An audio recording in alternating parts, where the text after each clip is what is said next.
Hi, my name is Michael and welcome back to another video. So in this video, we'll be interviewing Miro from STEMSEL. Would you like to introduce yourself? Yes, I'm Miro and I'm the co-founder of STEMSEL also, and also I'm the Chief Technical Officer of STEMSEL Foundation as well. Yep, thank you. So now our next question is, what are your opinions on STEMSEL? Like, what do you think about it and what does it aim to do? Well, STEMSEL is aimed to, from the beginning, was to get STEM and social enterprise learning.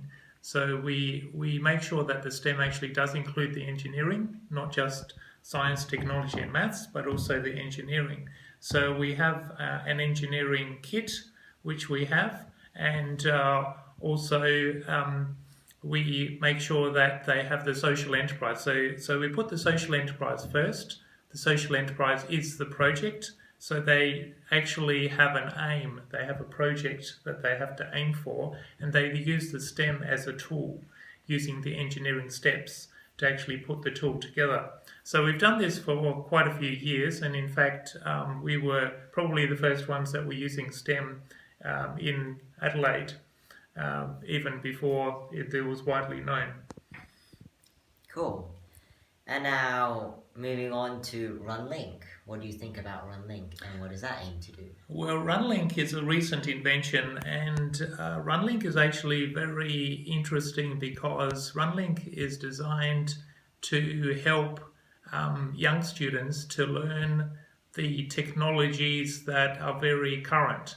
So at the moment we have internet of things, which means that electronics and all our devices are actually connected together, and we have artificial intelligence which is running and growing at the moment as well, and runlinc is designed that can do that, but it can do that very rapidly, and you can do it on a web page via the internet, which means that it's across all devices. You can use it to make apps on your phone. You can use it to make apps on your laptop. You can use it on an iPad, pads. You can create websites. You can actually do this very quickly. So the thing is, though, other technologies can do this, but it takes maybe 120 lines of code, 10 hours, 20 hours. University interns are struggling with this. But with our technology, with just one line of code, you can, for example, put a camera on a phone onto your own web page. You can stream already just with one line of code. And with 2 lines of code, you can create buttons, on-off button, so that you can turn anything on, anything, anywhere.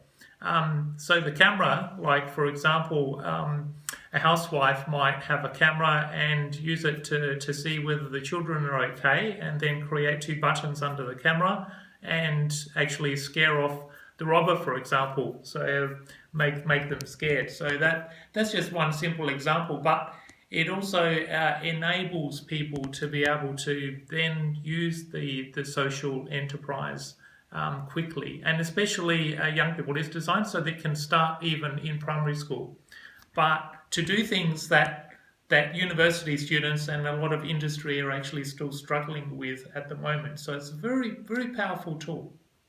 Yeah, and if any of you are interested, STEMSEL is open for you if you'd like to join.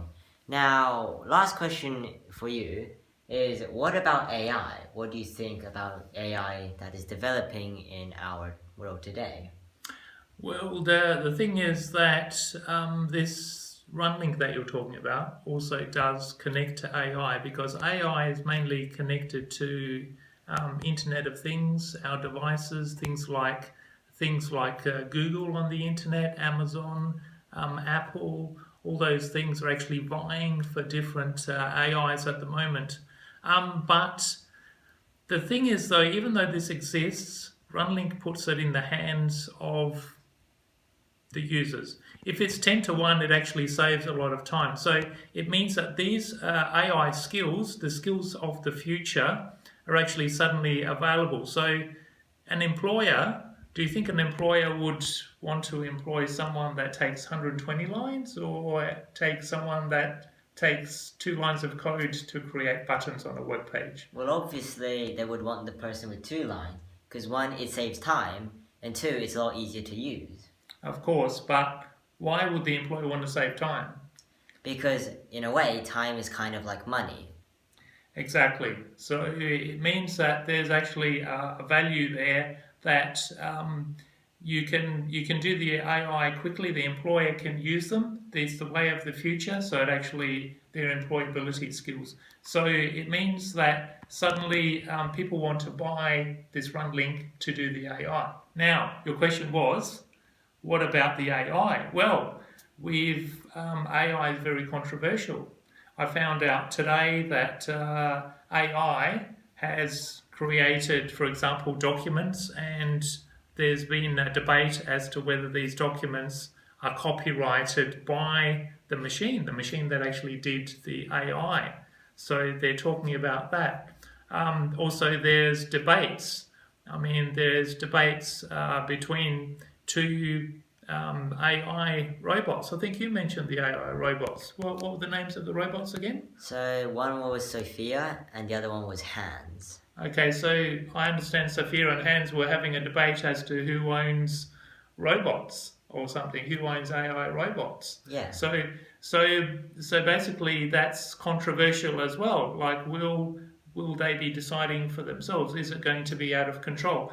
Are people going to be using it for the wrong thing? But the thing is, if you put the runlinc into the young hands, those that are not interested in just being greedy, for example, but are interested in helping, then of course it can be used for social good. So we have Dr. Yunus' young ambassadors that are helping for social good. Dr. Yunus himself, in fact, said that AI can help to cause the super rich and the super poor. But then the Dr. Yunus Young Ambassadors, they put their hands on it, then they can reverse that by doing the social good projects as well. So rather than fulfilling Stephen Hawking's fulfillment, saying that AI will destroy humanity, then AI can be used for the social good instead. Mm-hmm. Well, that concludes our interview then. I think you all are pretty interested in what Miro had to say, and I think it's pretty interesting too. Now, like I said before, if any of you are interested in STEM or learning how to use runlinc, the new technology, you can always come here. I have the link of the website in the description below, so you can check that out. And as always, I'll see you soon.